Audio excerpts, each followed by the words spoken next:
Hi, everyone. I'm Caroline Zakarian, and I work in the Office of Civics and Community Services here at the Los Angeles Public Library. Welcome to Financial Literacy Month and America Saves Week.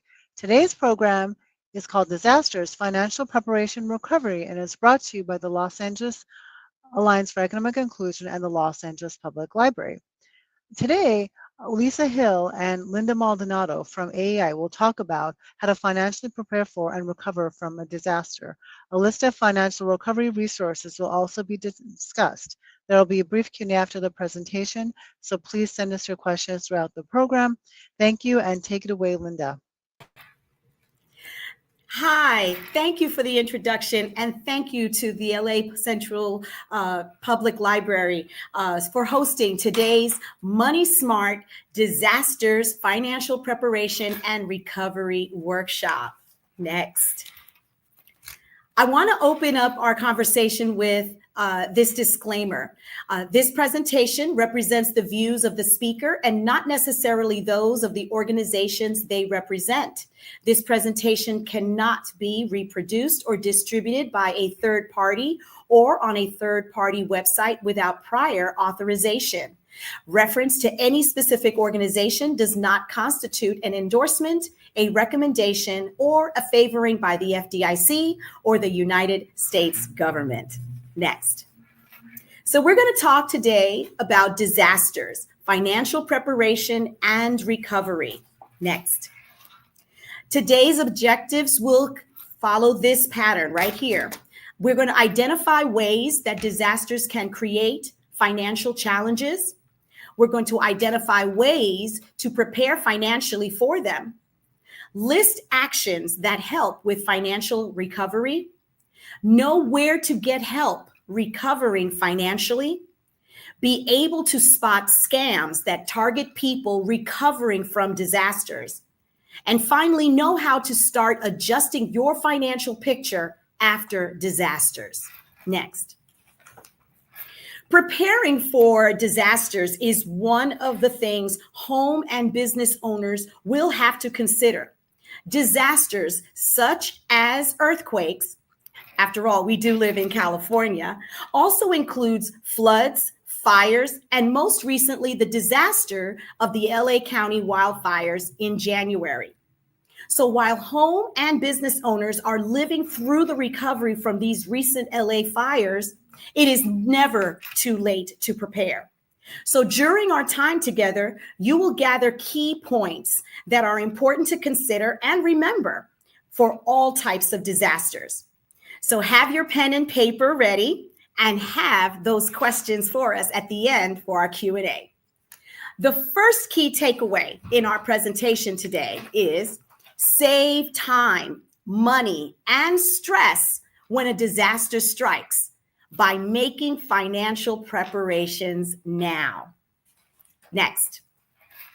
So here are just a few ways that disasters can affect your finances. Costs of meeting immediate needs. A disaster could affect the availability of food, water, shelter, and other basic needs. And while these services are dispatched at the point of the disaster, disaster relief programs may not have these needs available immediately. Some of the costs of repairing and replacing items are going to be impacted. Therefore, insurance and disaster relief programs may need to step in. Timing matters. You may need to cover the replacement costs of some of these necessary items before you receive the aid. There may be costs associated with replacing important documents, such as birth certificates, passports, or driver's licenses. There are ongoing costs of the items you need. These costs may include physical or mental health services. And sometimes these services are provided for free shortly after a disaster, but eventually you will have to pay for them on your own if you still need them.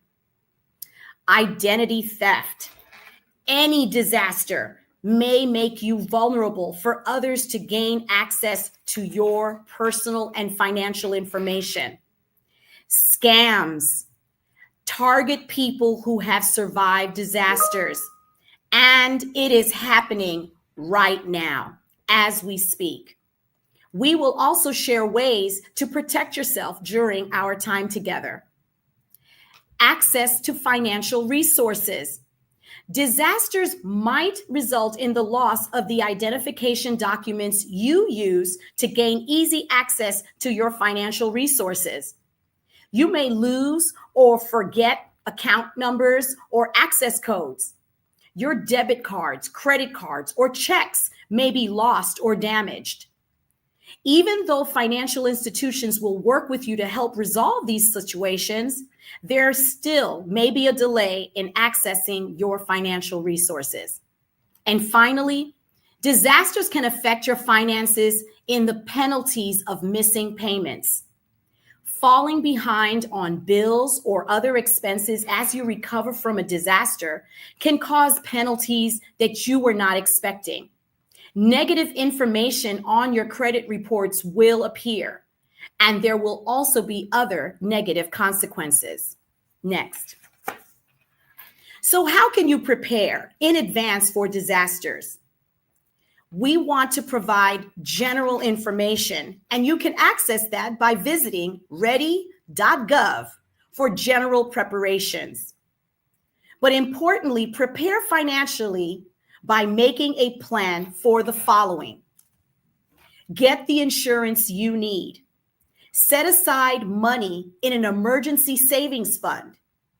Keep some cash in a safe place. Sign up for direct deposit. Consider online or mobile banking, and keep financial documents and information in a safe place. Next. Insurance is an critical support after disasters, and you need to get the insurance before a disaster strikes. Having necessary insurance can reduce the financial impact of a disaster when you incur a covered cost. Many Americans are intimidated by the costs associated with having insurance. For most Americans, we will only get insurance if it is absolutely necessary, like you must show proof of car insurance before you drive a car off the lot. However, shop around for the best deals. Review the policies. Know exactly what's being covered and what is not being covered. Keep records of your personal property.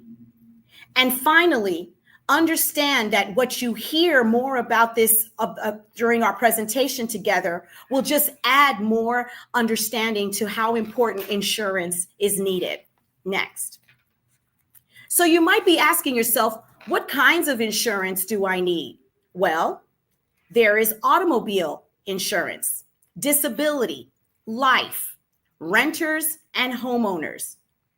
Most importantly, make sure that you have all of your valuables, your health, your car, your appliances, electronics, and jewelry covered by insurance. If and when these items are compromised during a disaster, proper insurances will be able to reimburse you for the value to repair or replace those items. The right insurance will be one less stress you need to have toward recovering from a disaster. Next. So another way to prepare financially is to set money aside for an emergency savings fund. In fact, call it emergency savings fund. Why? Unexpected events like disasters will occur. They will help you to recover from a disaster more quickly.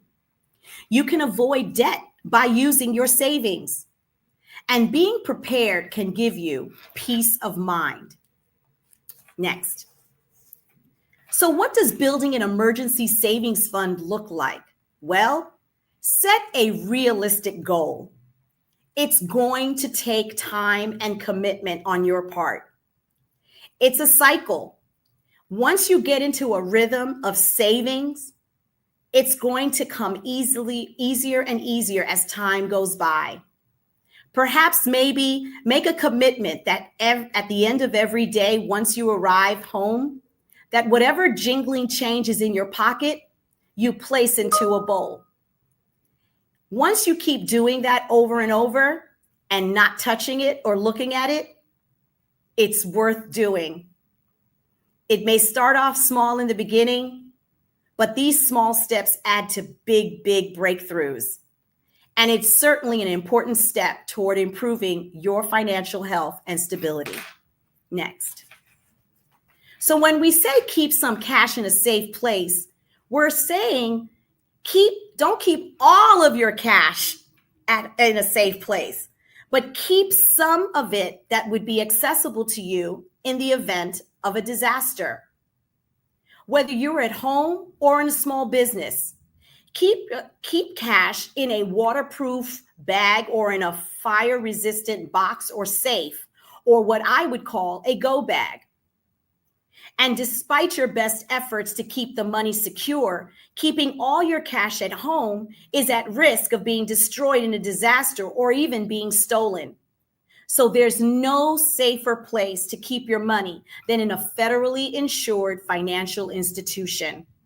And whatever you do, do not keep more cash than what is necessary. Next. Sign up for direct deposit.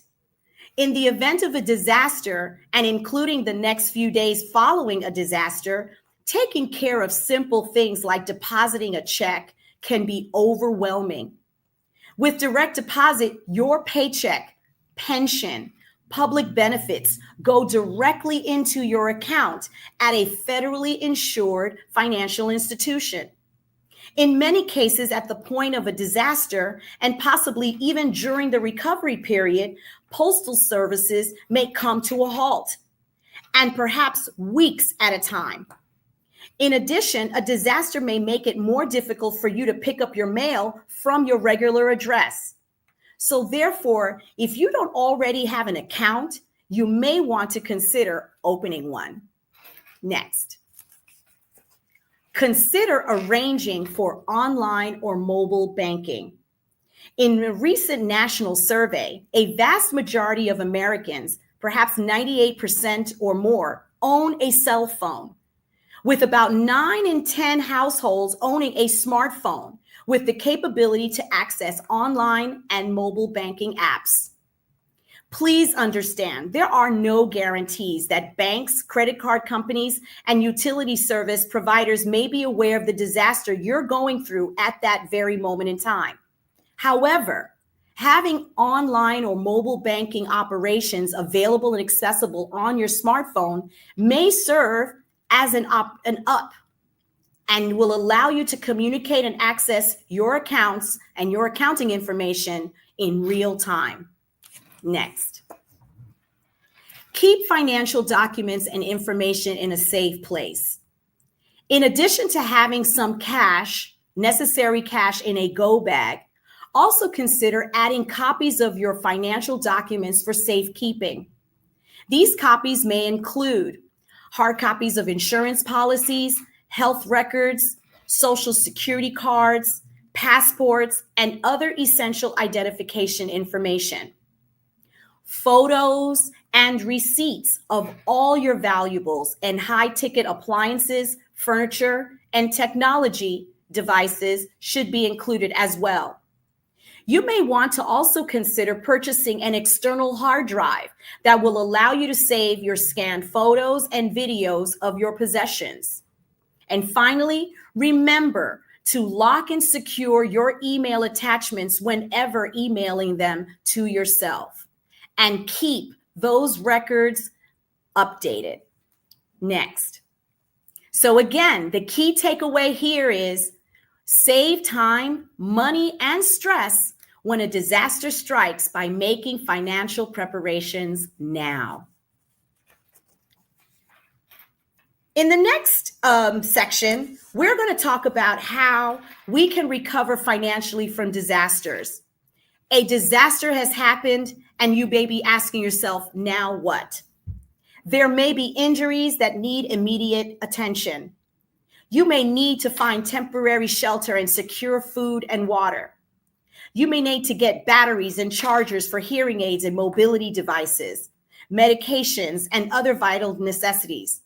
So definitely you want to make sure that you and your loved ones are safe and secure.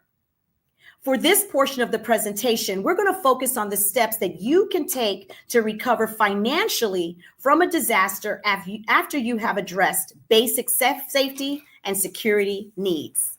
Next, the key takeaway here is develop an initial plan to recover financially from a disaster and beware of scams. Next. Focus on these 5 areas during financial recovery period. 1, property other than your home. 2, your home. The third, the income that's coming in or your job. 4, bills and expenses. And 5, protecting your money. Next. When we refer to property other than your home, we are referring to your tangible and valuable possessions like your car, jewelry, perhaps maybe a stamp or card collection, some technical devices that you have or appliances. Access and document the damage to these items with photos and videos, and certainly add as much text and writing as possible. Contact your insurance provider immediately about the damage. Find a safe place to store cash and valuables that you took from your home. Arrange for alternative transportation if you use a car or other vehicle to get to work and it happens to get damaged during that disaster. Find out how you can repair, replace, or borrow assistive technology that you use that was possibly damaged during that disaster. This could include various items such as mobility devices, speaking devices, hearing aids, and specialized computer equipment. Next. Now we come to our home. Your home or your apartment is critically necessary to be looked after immediately following a disaster. Continue making those housing payments, or at least contact your lender or landlord. They may be able to offer some flexibility. This is important to avoid or limit negative information on your credit reports. Most importantly, you do not want to risk foreclosure or losing your home because you defaulted on payments. And again, be sure to contact your lender or landlord immediate following a disaster and the impact that it has on your home. Assess and document the damage in writing and with photos and videos. Contact your insurance provider about damage to your home, and if you have homeowners or renters insurance. Get help from the Department of Housing and Urban Development, otherwise referred to as HUD, if they are HUD certified housing counseling agencies in your area. They would certainly be very helpful to you during the disaster recovery period. Next, when it comes to the income and jobs, particularly in the case of the recent LA wildfires, people have been unable to return to work for various reasons. And most importantly, please, if a disaster strikes in your area, contact your employer immediately. Contact your benefit providers also. If you receive public benefits or pension benefits, including disability, give them your new address if applicable. If necessary, they can cancel any checks that were sent to the address that you can no longer reach because of the disaster. But of course, you had direct deposit. So therefore, those benefit checks will go directly to your account without missing a beat. So that's another reason why that a direct deposit account is super important. Keep track of how many days of work you miss.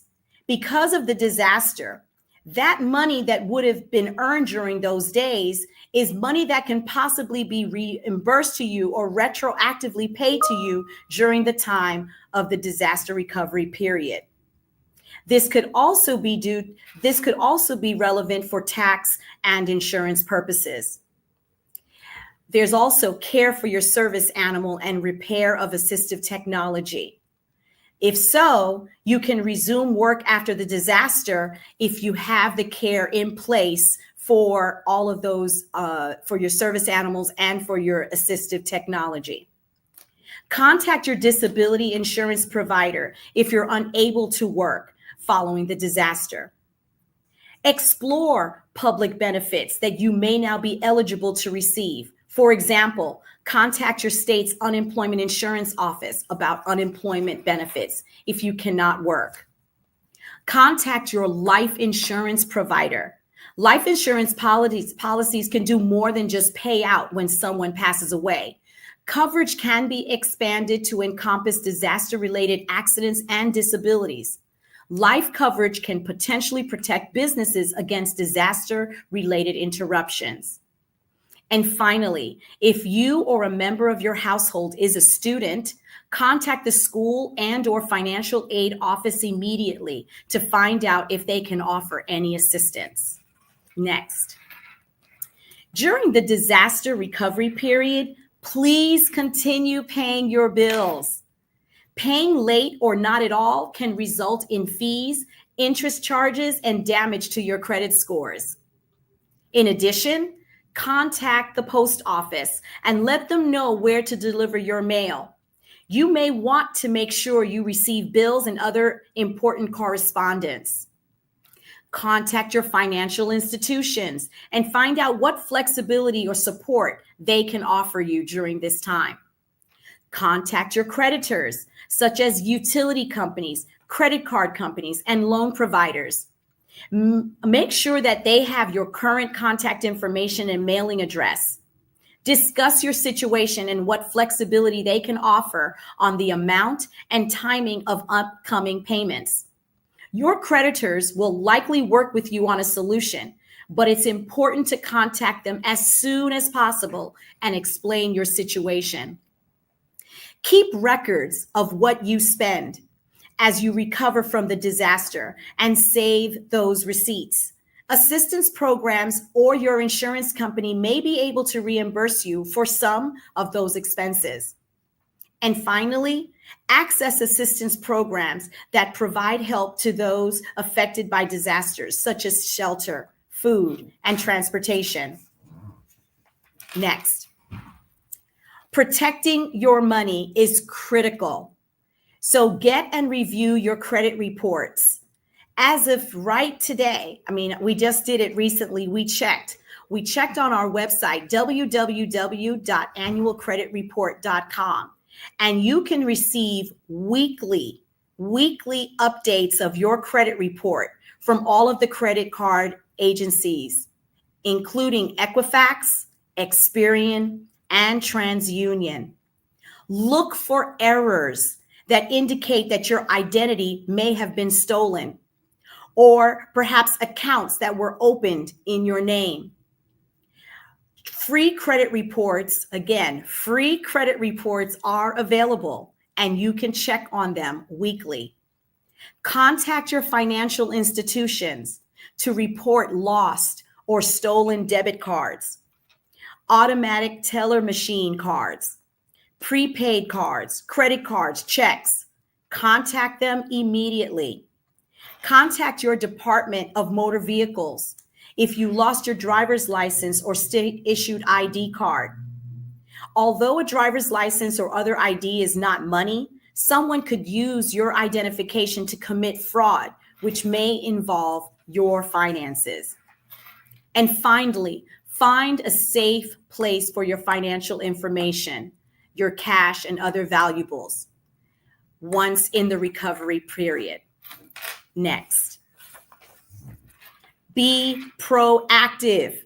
If you have any issues with any of the companies that you need to interact with during the recovery phase of after a disaster, First, make sure you contact the company directly. If a customer representative hasn't given you the information or the resources and support that you need, call again. If that doesn't produce the desired result, call them again. And then finally, contact the appropriate federal or state regulatory agency for help or guidance. And then finally, after all your efforts, do not provide the results you are, and you do not get the results that you are expecting, consider filing a complaint with the state regulator or state attorney general's office. There are laws to protect all consumers, especially during the time of a disaster. Next, watch out for scams. Sadly, there are people out there right now that are looking to prey on our young, uninformed, and our senior population during a very sensitive time. A disaster can expose the very best of us, and unfortunately, the very worst. So I cannot stress enough, please protect yourself by being cautious and ask questions. Be selective when it comes to hiring and accepting help. And certainly not everyone who offers help is a legitimate source of help. Next. So here are a few tips on how you can protect yourself during a very vulnerable time. Get and check references from people you know. Ask to see state and local permits from home repair contractors and other professionals. Thirdly, don't pay in full upfront before they finish all the work that you hired them to do, especially for big jobs like home repairs. Get and keep receipts. And finally, don't pay for services that should be free. For example, HUD-approved housing counseling agencies do not charge for their services. So do not prepare to pay for them. They are there to provide housing services for free. Next. Here are some more tips to avoid scams. Research organizations that you are not familiar with. Protect your information. Monitor your credit reports and read scam alerts and report scams. In fact, the Federal Trade Commission, or the FTC, maintains a running list of scams on their website, www.consumer.ftc.gov/scams. You can report scams on this site as well. Next. So now, many of the ideas that we have discussed thus far relate to the days immediately following the disaster. But after those days are past and you are now in a more stable situation, you will need to now adjust on how your finances have changed as a result of the disaster. So, for example, the disaster may have affected your income, and you may have new ongoing financial obligations as a result of the disaster, such as medical debt or mortgage for a home where you are no longer able to live. So the first thing I ask, please take time to grieve and get used to your new reality. And that's going to take some time. Review your household spending and savings plan and adjust it accordingly. If necessary, contact your lenders and work with them if you are having difficulty paying your debts due to the disaster. Contact your financial institution and ask them if they have programs or initiatives that can help support your recovery after a disaster. Again, I can't stress to you enough to get and review your credit reports from www.annualcreditreport.com and work on resolving any issues that you may find. And finally, set new goals and make plans to reach them. Next. Here, as you've noticed, is a snapshot of some of the financial recovery resources that are available for you. We can start with disasterassistance.gov. We can start with FEMA for individual and household programs. We have also resources with our Small Business Administration that offers low interest, long-term disaster loans. We also have a website dedicated to HUD-approved housing counseling agencies that will offer comprehensive housing counseling for your home or rental. There's also resources available through the California Virtual Disaster Recovery Center, California Department of Insurance for questions or problems with insurance, the Los Angeles County Disaster Distress Helpline, the Los Angeles County Assistance and Resources specific to Department of Business and Consumer Affairs. And finally, the Federal Trade Commission maintains a running list of scams, as I mentioned earlier, on their website as well. So finally, next, the key takeaway here is develop an initial plan to recover financially from a disaster, and definitely watch out for scams. Next. So I hope you've learned a great deal on how to prepare and recover from disasters. So I'm going to pass it on right now to my colleague, Lisa Hill, who is going to present the LA Saves Initiative. Take it away, Lisa.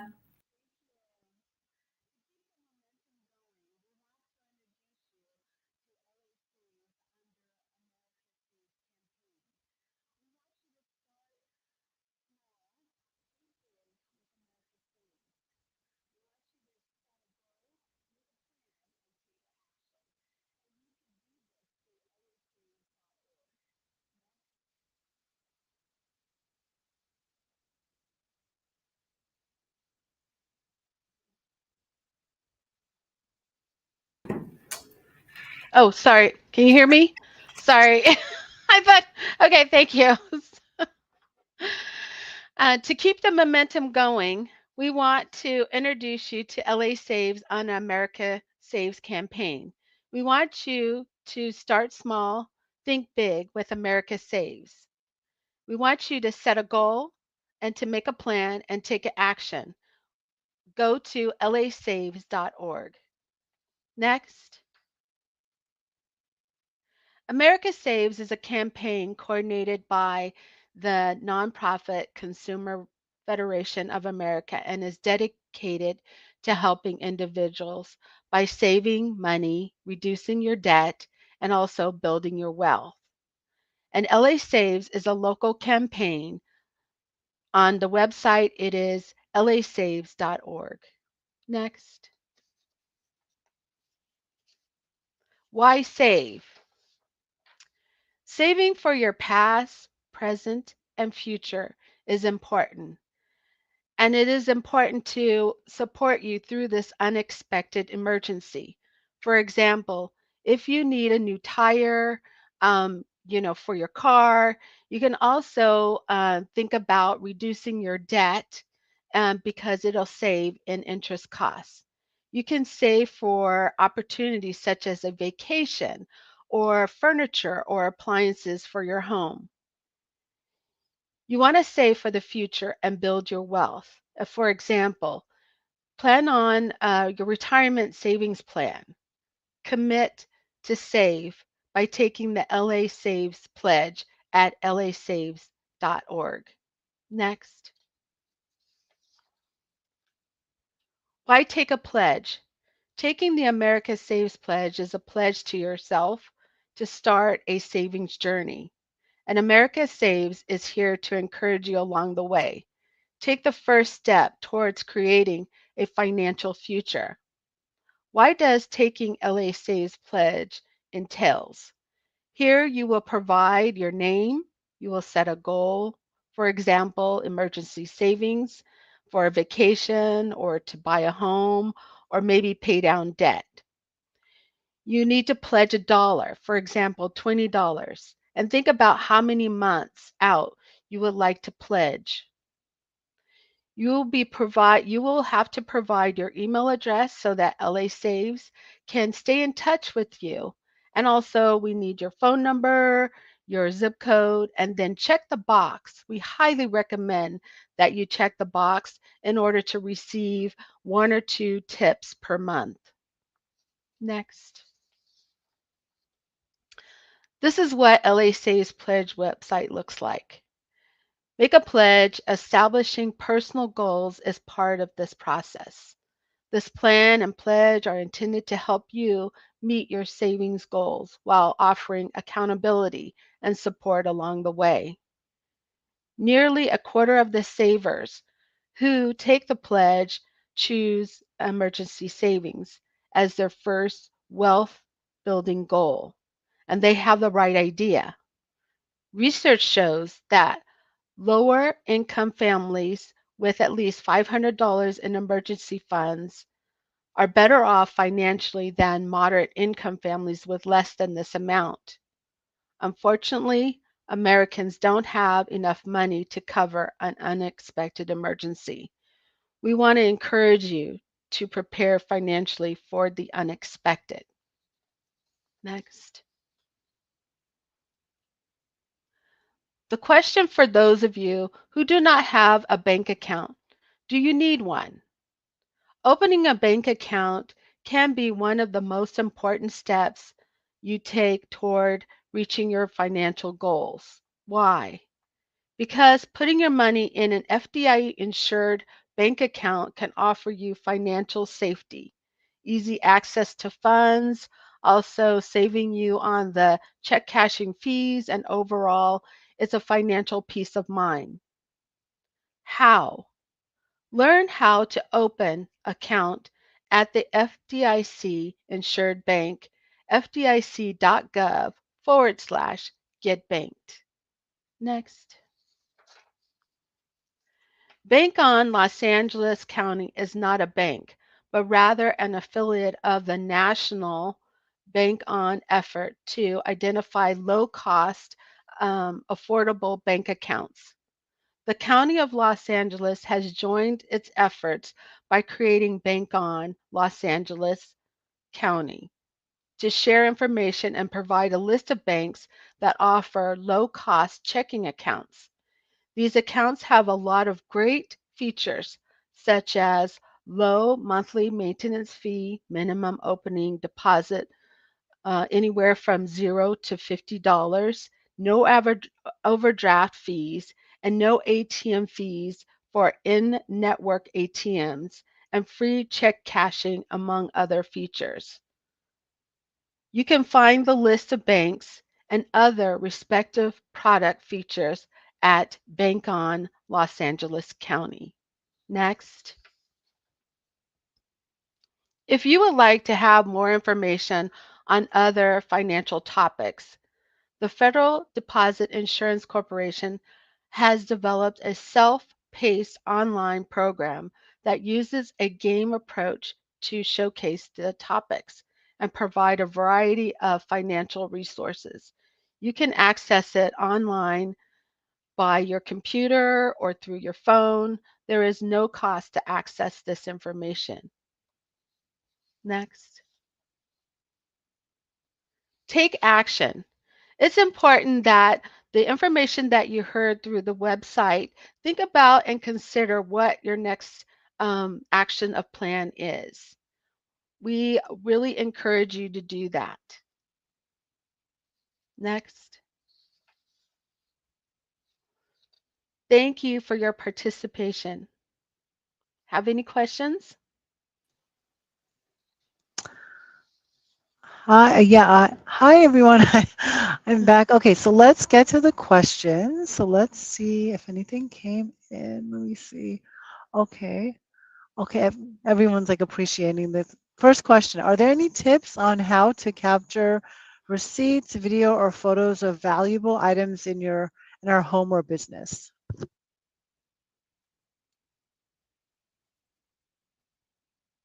Oh, you're on Linda mute. is on mute. So Linda, can you hear me? That was on purpose. I wanted everyone to see we have it in our hands. As I mentioned early in my presentation, literally every single person, man, woman, child, has a cell phone. Just recently, I actually made an entire video of every single item in every room of my house, all of my furniture, my technology, including the back of the television, the model numbers, the serial numbers, all of the valuables of my jewelry, the items in my kitchen, including the serial numbers, and all of that information were, each video has a room, right? That's the room name. And then I emailed it to myself and I downloaded it onto a hard drive on my Google Drive.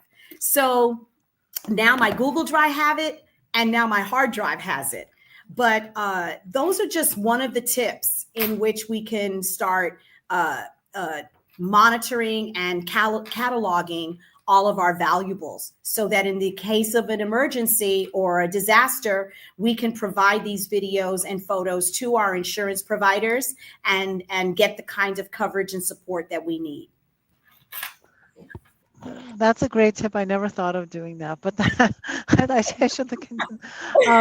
Okay, let's get to the next question. Why is a slideshow? Okay,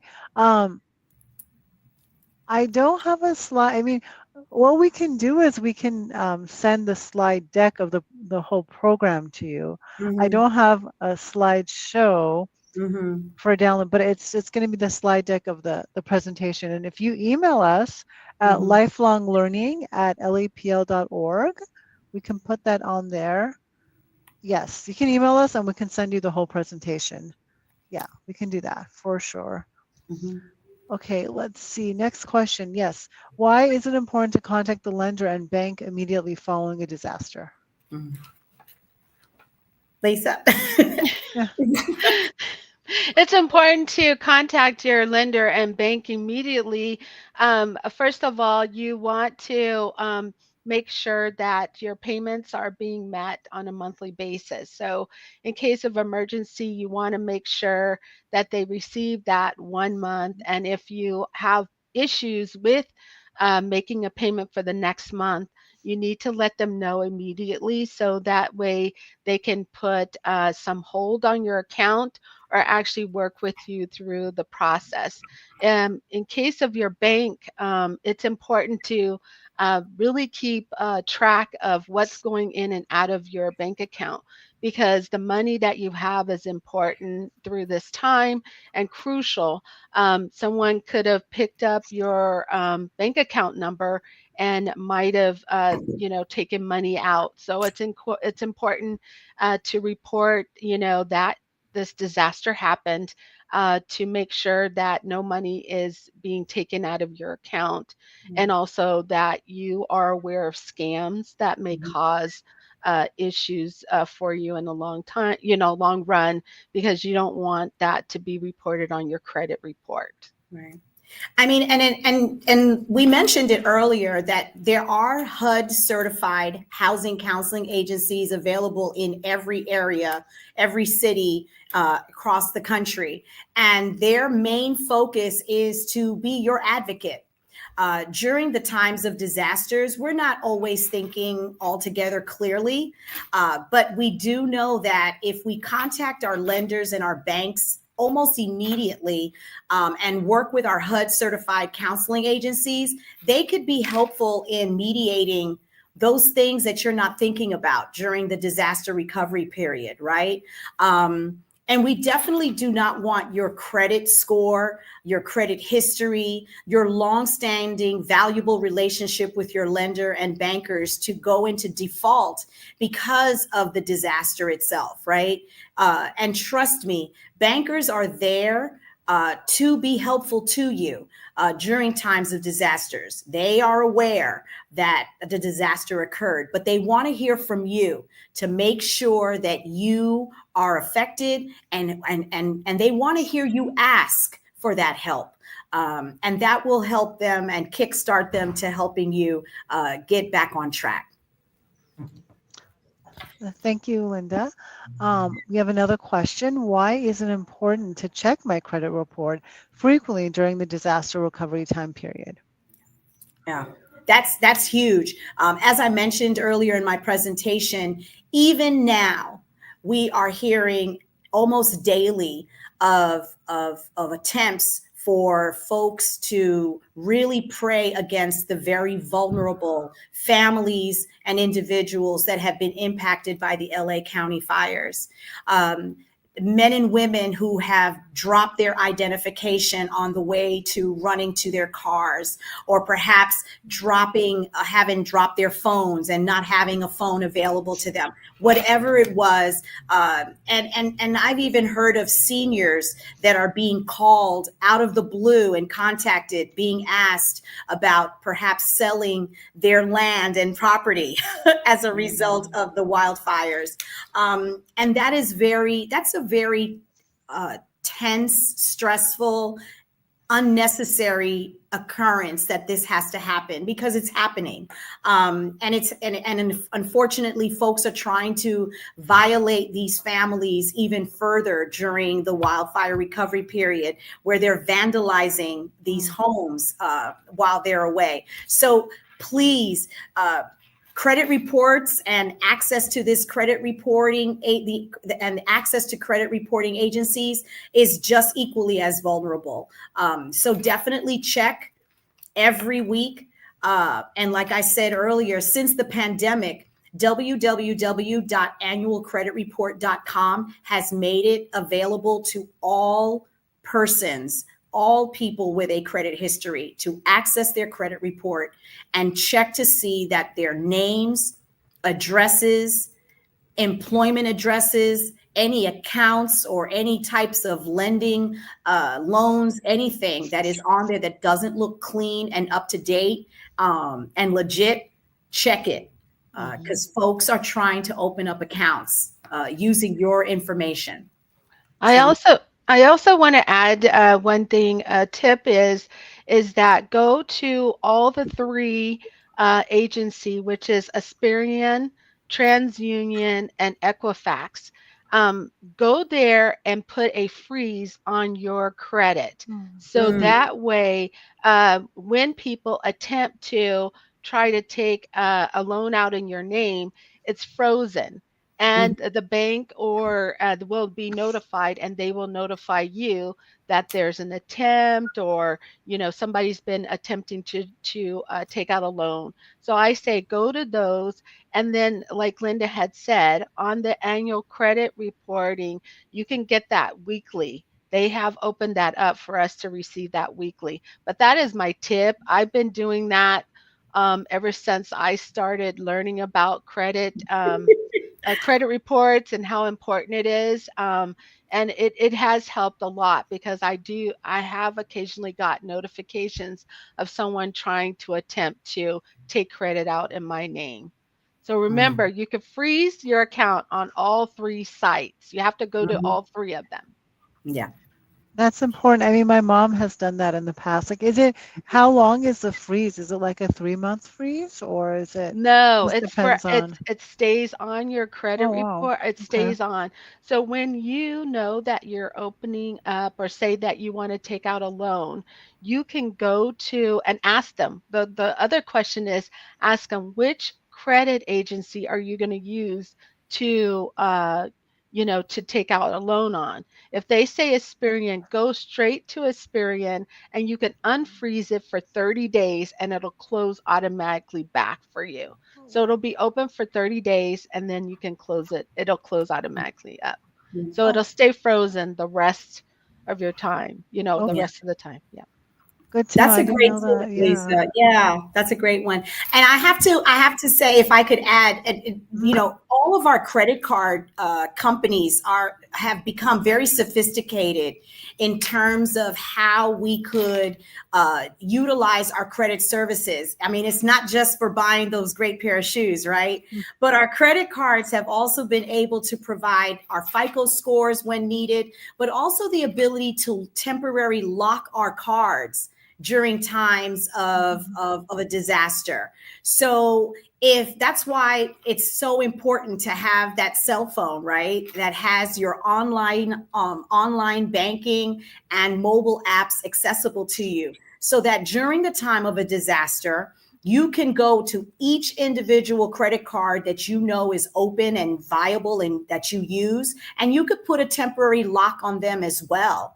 So that way you are further protecting yourself. But Lisa makes the great point, right? Put a temporary lock on your credit report until you know everything is back to normal, or at least to the normal that it can be, and then release the lock.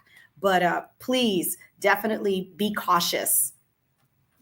Those are great tips. I mean, I've done that with my credit card in general. Like I go on Mhm. the app and I'm like, oh, I'm like, oh, that doesn't look like, what is this? And yeah, so it's good Yeah, to know. Yeah, always keep up to date with yeah. that stuff. So, okay, sounds good. I think those are all the questions we have. So Mhm. thank you both again for a great presentation. If anyone missed any part of this presentation, it will be available on LAPL's YouTube page shortly. And that's youtube.com/Los Angeles Library. Our next streaming program is next Monday, April 14th from 12 to 1. It's called Investing Basics with the SEC. And also, we have two more financial literacy events coming up in our branches. April 26th, the Rio Seco branch, and May 10th at Palms Rancho Park branch. On those days, you can make one-on-one appointments to speak to a certified financial planner. And for more information on all of our Financial Literacy Month events, including the LA Saves tabling events that Lisa will be at and all of her colleagues, go to our lapl.org/Financial Literacy Month. Thank you again, everyone, and have a great rest of your day. Thank you. Bye-bye. Bye. Bye.